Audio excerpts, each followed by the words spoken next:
Hey guys, good morning বন্ধুরা, কেমন আছো? আমি তো ভীষণ ভালো আছি তোমাদের আশীর্বাদে। তো আজকে ব্লগটা এখান থেকে শুরু করলাম। বন্ধুরা দেখতে থাকো।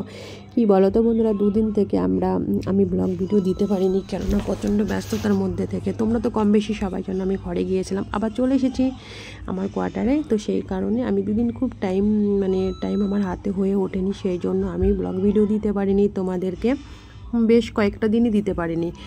তো কি বলবো, কিছু তো বলার নেই এখন আর, কেননা টাইম মতন ভিডিও দেবো ভাবি, কিন্তু হয়ে ওঠে না। ভাবা হয় ডেলি ব্লগ দেবো, কিন্তু কি করব, টাইম না থাকলে। একটা ব্লগ তৈরি করতে অনেক টাইম লাগে বন্ধু, তোমরা সবাই জানো। কি বলবো, যে ব্লগার যে ভিডিও দেয় সে অবশ্যই জানে কতটা অনেক জায়গাকার ক্লিপ নিয়ে, অনেক ভিউয়ের ক্লিপ নিয়ে একটা ভিডিও তৈরি হয়। বাট কি বলবো, সেই টাইমটুকু হয়ে ওঠেনি। সেই কারণে এখন থেকে ভাবছি ডেলি দেবো তোমাদের ব্লগ ভিডিও। আমার ব্লগ ভিডিও দেওয়ার টাইম হচ্ছে বিকেল 5:30। বিকেল 4:30 থেকে 5:30 ভিতরে আমি ব্লগ ভিডিও দিই। তো চলো বন্ধুরা, বাকি এত এই সব কথা ছেড়ে দিয়ে যেটা কাজের কথা বলতে চাচ্ছি আর কি। দেখো বন্ধুরা, আমি সত্যি কথা বলতে আমি এসেই কিন্তু চলে গেছিলাম শপিং করতে। যেহেতু অনেকটা দিনই ঘরে ছিলাম, 15 দিন থেকে 16 দিন মতন তো আমি ঘরেই ছিলাম। তো আমি এখানে এসেছি মামামের পাপার কাছে, চলে এসেছি কোয়ার্টারে। তো এসে দেখছি কিছু মশলাপত্র ছিল না, অল্প পরিমাণে ছিল। তো মামামের পাপা বললো চলো নিশা, যেটা লাগবে সেটা বাজার করে নিয়ে আসি। তার সঙ্গে সঙ্গে চলে গেলাম। এসে ফ্রেশ হয়ে বিকেলে বাজারে। তো বাজার টাজার করতে গিয়ে মামামের বায়না ছিল একটা পাপার মতন টি শার্ট নেবে। তো পাপার মতন টি শার্ট নিতে গিয়ে চলে গেলাম টি শার্ট শপে। তো আঙ্কেলকে বলছে নাকি যে পাপার মতন টি শার্ট নেবো। তো ওর টি শার্টের ওপরেই ছবি দিয়ে যেগুলো করা হয়, নিজের পছন্দের মতন ফটো দিয়ে যেগুলো করা হয় সেগুলো করবে আর কি। চলে গেছে সেই টি শার্ট শপে। তো কি বলবো আর কি, মামামের বায়না তো কি বলবো, পূরণ তো করতে হবে। মামামের বায়না তো পাপার সামনে করলে তোর পাপা কখন যে ওর বায়নাটা সলভ করবে, সেটা তোর পাপার খুবই দায়িত্ব। আর ভাইটা বলছে যে 3 দিন টাইম লাগবে, দোকানের ভাইটা। তো মামা বলছে না, আমার তো এখনই চাই। তো এখন তো সব কিছু করা সম্ভব হবে না, মামাম তো ছোট, ওর তো অনেকটাই বায়না। তোর পাপা বলছে তুমি রেখে যাও, তুমি পছন্দ করে যাও আনি, তো কালকে আমি নিয়ে যাব। তো কয়েকটা দেখছিলাম আর কি, কালার তো খুব একটা ছিল না। তো মামামের এটা পছন্দ ছিল, ব্লুটা পছন্দ ছিল, তারপরে পিঙ্কটা পছন্দ করলো। তো বাজার থেকে এসে ফটাফট আমি কি করলাম, রসুন পেঁয়াজ ছাড়িয়ে নিলাম। মশলা করব, রান্না বান্না হবে। দেখো কিছুই তো করে যায়নি, বাজারে গেছি, বাজার থেকে এসেই ভাবছি রান্নাবান্না করব, সেই কারণে কোনো কিছু জোগাড় জানতি করে যায়নি। তো এসে সঙ্গে সঙ্গে কী করলাম, রসুন পেঁয়াজ ছাড়িয়ে নিয়ে, মটর ছাড়িয়ে নিয়ে এবার রান্না বসাবো। রান্না তো করতে হবে মেয়েদের।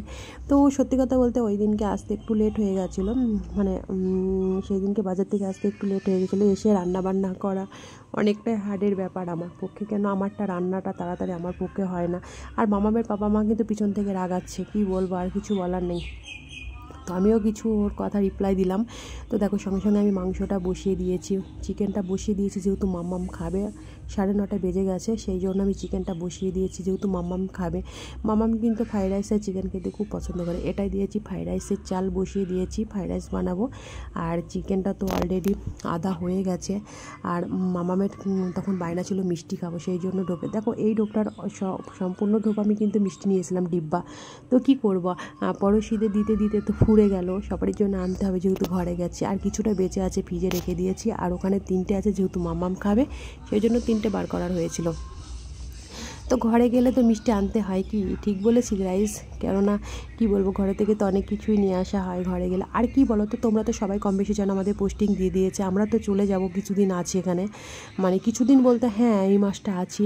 দেখো এই জায়গাটাকে খুব মিস করবো, আর খুব ভালো লাগতো, কি বলবো। আর এই নর্থ বেঙ্গলটা আমার এত ফেভারিট। এখানে আবহাওয়া কেমন বলো তো, একটু গরম নেই না ঠান্ডা। ঠান্ডার সময় ঠান্ডা বেশি পরিমাণে পড়ে, কিন্তু গরমের সময় কোনো গরম নেই। দেখো অ্যাকচুয়ালি কী বলো তো, কোনো আমাদের দেশের বাড়িতে গরমে কি বলো, পসিনা হয়, ঘেমে যায়, কিন্তু এখানে সেটা না। দেখো রান্নাবান্না করে কিন্তু আমি বেরিয়ে পড়লাম একটু বাজারে যেতে হবে, যেহেতু এসে খাওয়া দাওয়া করবো। বাজারে যাচ্ছি বলতে মামামের পাপা টি শার্ট নেবে কয়েকটা, আর সেই জন্য বাজারে চলে এসেছি। তারপর পৌঁছে গেছি। মামামের পাপা পছন্দ করছে ওখানে জিনিস নেবে, কেননা ওর তো কি বলবো, আর এই দোকানটা ছাড়া তো কি বলবো, এই দোকানেই যাবে। ওর এত জিনিস পছন্দ হয় না কোনো দোকানে, এই দোকানটাতে ওকে যেতে হবে। আমি বলি কি বলো তো, যে প্রত্যেক দিন ডেলি এই দোকানটায় কী করো, কি এত পছন্দ হয় জামা কাপড়গুলো, কিন্তু হ্যাঁ ভালো লাগে, ওর পছন্দ। আর আমাদের কি বলো তো, আমরা তো অনেকগুলো দোকানে যাই, যেদিন যেরকম মন হয় সেখানে পছন্দ হয় নিয়ে নিই।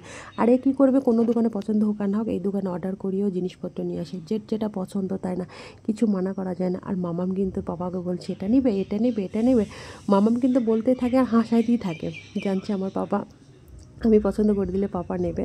সেই কারণে কি বলছে, ওর পাপা ওকে বলছে না অ্যানি আমি এখন নেব না, আমি মানে 2 দিন পরে নেব।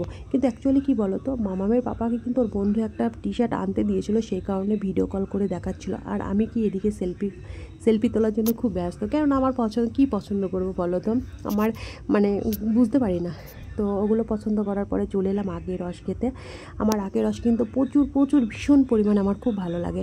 মামামের পাপাও খায়, আমার মেয়েও খায়, আমাদের ফ্যামিলিতে 3 জনেই কিন্তু আখের রস খুব পছন্দ করে। আর মামাম কিন্তু বেশি খাবে না, 1 গিলাস করে 2 বার খায়, কিন্তু এখন গরমের সময় ওকে আমি 2 বার দিই, ঠান্ডার সময় তো পাওয়াও যায় খুব কম পরিমাণে, আর আমি সেরকম খুব একটা দিই না। তো আখের রস খাওয়া হয়ে গেছে আমাদের, এবার ফিরছি বাড়ি যেতে হবে, কেননা খাবার খেতে লেট হয়ে গেছে, 2টো বেজে গেছে, বাড়িতে যেতে হবে, 2:30 বেজে গেছে, 2টো থেকে 2:30 বাজে। তো সেই কারণে যাচ্ছি বাড়ি গিয়ে তো খাবো। তো বন্ধুরা কী বলো তো, আমার কিন্তু সত্যি কথা বলছে, আমরা পোস্টিং আছি নর্থ বেঙ্গলে, সবাই তো জানো তোমরা, তোমাদের তো সবটাই শেয়ার করেছি। তো চলো বন্ধুরা, বাই বাই।